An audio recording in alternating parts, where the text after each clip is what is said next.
for major government reform.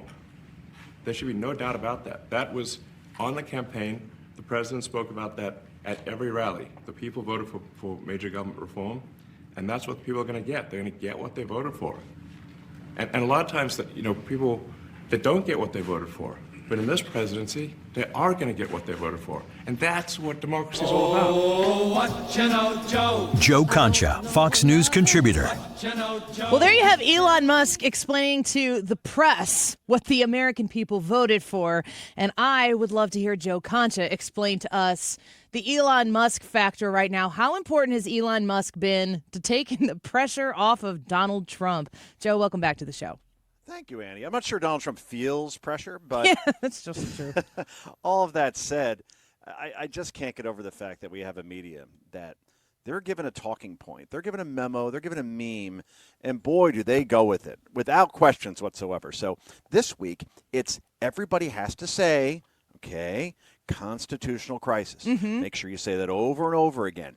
Do we have to define what the constitutional crisis is? No, of course not. Just keep saying it. And if you say it enough, maybe people will believe it. This apparently is the constitutional crisis. You have a president who was duly elected, both with the popular vote and the Electoral College winning every swing state.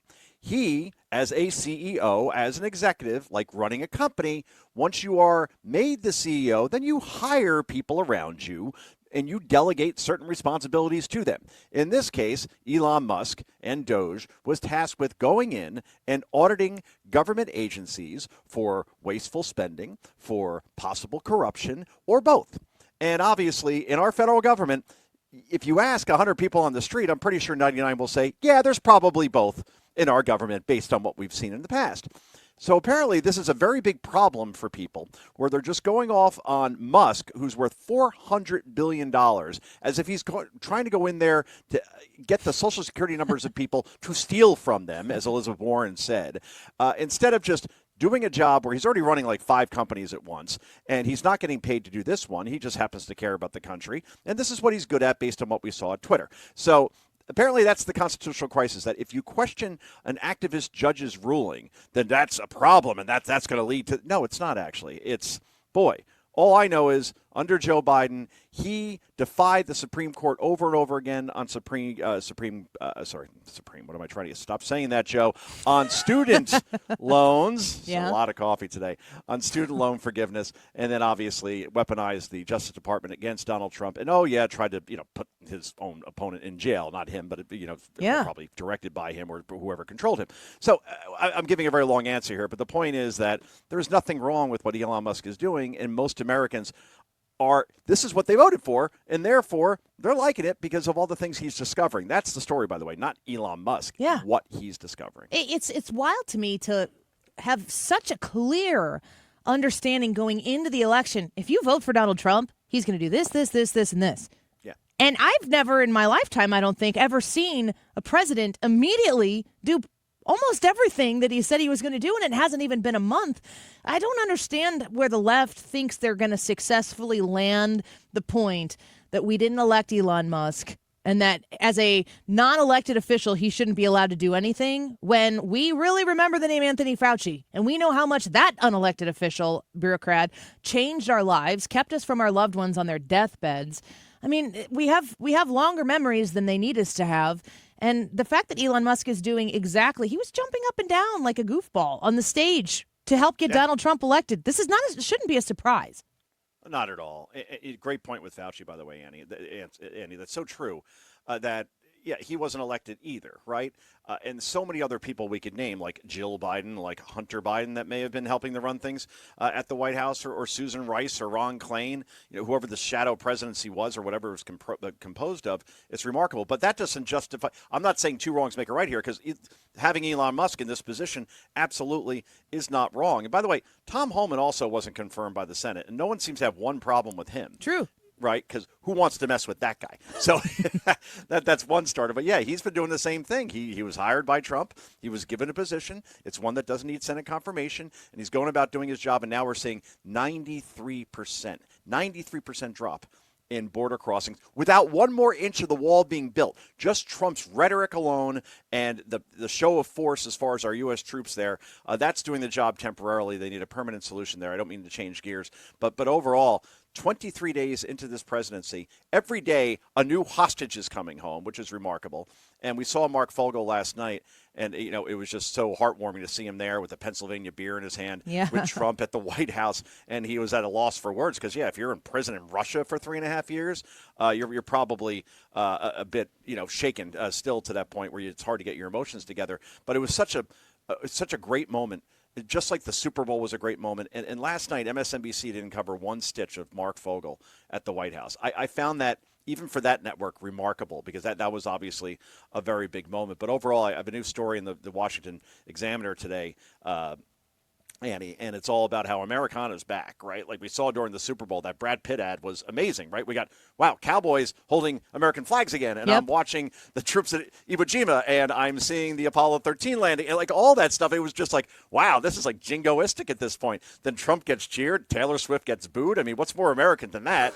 That was awesome. And by the way, Trump's day, he played 18 with Tiger Woods in the morning, then you fly to the Super Bowl. You want to talk about my dream day. No kidding. That guy just had it, right? So overall, we didn't see the woke commercials really much during the Super Bowl. I mean, that one Nike ad, like, they tell you you'll lose, you'll win. It's like, no one's telling you they're going to lose. Didn't it stick out like a sore thumb, too? Like, we're having this, like, pro-America party, and everything is, like, there's just an optimism and a sense of pride that exists.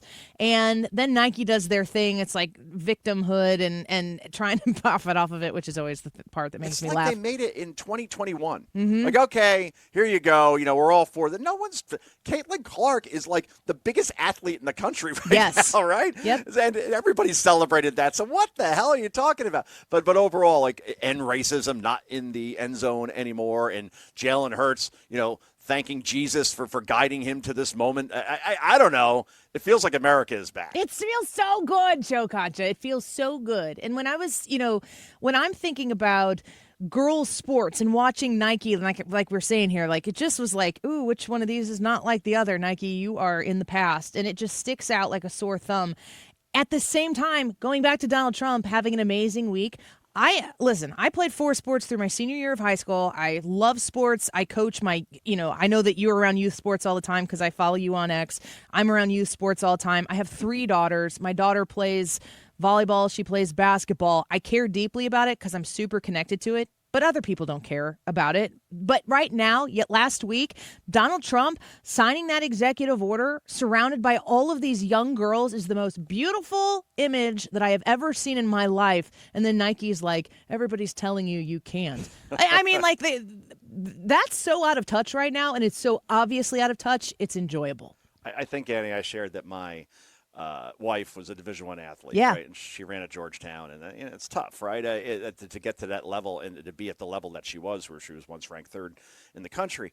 And I've shared this story, but it's worth repeating. Like, she's not a very political person, right? She's got too much going on with the kids, and she's a doctor, and it just a lot going on, right?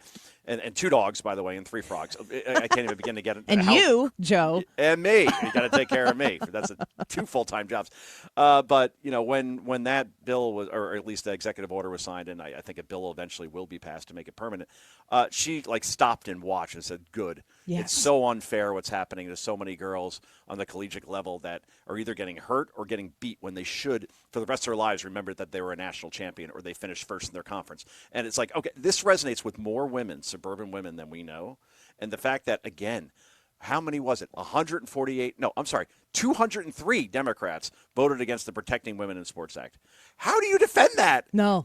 How do you run on that? That's a campaign ad against every single one of those Democrats, because I don't see what common sense defense you have of. It's like saying, yay, steroids in sports. We should give people an advantage over other people. Go Roger Clemens. Go Jose Canseco. No. In no. St. Louis, we say Mark McGwire. Oh, Mark McGwire. I love Mark in 98. Yeah. And I'm a Sosa fan. It brought baseball back. You could say that for sure. Yeah. When you're thinking about Donald Trump and all of the wins that he is stacking up, and you're looking at the left, I mean, I'm sure that you've seen we're not going to play it right now. We've already played it probably enough. I've lost enough listeners today. The "Which side are you on?" chant from the protesters out. I mean, I just think that the more you hear them say "Which side are you on?" the more people who are likely to change sides. Where is the left right now, anywhere, in any capacity, winning on an issue? There are three things, right? They're unhinged, they are disorganized, and they are leaderless. Those three things ain't good. And these rallies, if you're a Republican, you want these things every day for the next 4 years. Yes. You want Jasmine Crockett everywhere, on the screen, in front of a microphone. You want more Maxine Waters. You definitely want more Elizabeth Warren, who sounds more crazy as she gets older. I mean, just they all are screaming. And they offer zero solutions. It's one thing to say, this is wrong, this is what we want to do. They got nothing. And they can't keep up with Trump, so they can't coalesce around one message because the target keeps changing. So they don't know where to aim exactly. So they landed on Elon Musk, I guess, which, okay, you want to go after the most successful person right now in business. I guess you could go ahead and do that. But the fear-mongering, when you fear-monger for 10 years, like they did under Donald Trump, fascist, threat to democracy, and then you try the same thing with Elon Musk, no one's listening. Yeah. No one cares. The protests this ain't set to 2017 anymore. That's certainly for sure. Donald Trump's controlling the conversation. That's why. Well, we are looking forward to your book coming out, The Greatest Comeback Ever, inside Trump's big, beautiful campaign. It's coming out in April. Tease people on your book a little bit. What put you in the position to say, I have to write this book? February of 2024, I watched Joe Biden once again talk about a conversation he had with a world leader that was dead for 9 years. And I said, there is no way this guy's winning. And Trump has everything on his side in terms of the issues, inflation, border economy, the wars and censorship and wokeness and all that stuff, right? And I said, so this guy's going to win. And I probably should write a book on the campaign. And I kind of did a lay of the land, and no one else was doing that. So I said, all right, this would be kind of cool. Never really covered a campaign before. I could be embedded at rallies. I could have a conversation with the president, which I did. And I just want to go through the whole thing from soup to nuts. I never expected assassination attempts. I never expected Joe Biden dropping out and Kamala Harris being You were installed. writing the book before that stuff. You started the book before that stuff happened? Yeah. And that book wrote itself. I pitched it, and the book starts in May. But yeah, then it wrote. I swear to God, Annie, it did. Every chapter was just like, oh boy, now I got to write about the Al Smith dinner. Now I got to write about the Madison Square Garden rally. I got to write about these horrible debates where the moderators were so overwhelmingly biased. But the best chapter, obviously, was the aftermath and the reaction to it and all the meltdowns that happened. It's utterly, the quotes that I have in there, especially, in fact, I'll leave it here. Every chapter starts out with a quote from somebody predicting that Kamala Harris will win and will win easily. Bill Kristol, George Conway, Joe Scarborough, Nikki Haley. I got Republicans in there as well. Chris Sununu, you name them. All predicting that Trump was going to go down, and obviously that didn't happen. So, yeah, and the cover's great. It's got Trump waving at McDonald's, not the assassination photo, which he loved. I showed him when I was at Mar-a-Lago for New Year's Eve, and he goes, the head of Google told me that was the most downloaded photo of the year. He goes, you know what you're doing. I would have gone with that, too. I'm like, all right, I got approval. So this is good. But, it's a great book. As you said, it's hilarious, too. I mean, you know me. It's not like serious and stuffy. Like, we have some fun with it. I'm absolutely going to get myself a copy, and I can't wait to go through it. And we will continue to promote that to our listeners because the read is good. Anytime you put pen to paper, Joe, it's entertaining, which is important. And we always appreciate you getting on the show with us here. Thank you for quoting Gordon Gekko. You bet. A good one. Take care, Joe. Thanks for being with us today. Bye. Bye-bye. Fox News contributor Joe Concha. You can follow him on X, which I encourage you to do, at Joe Concha TV.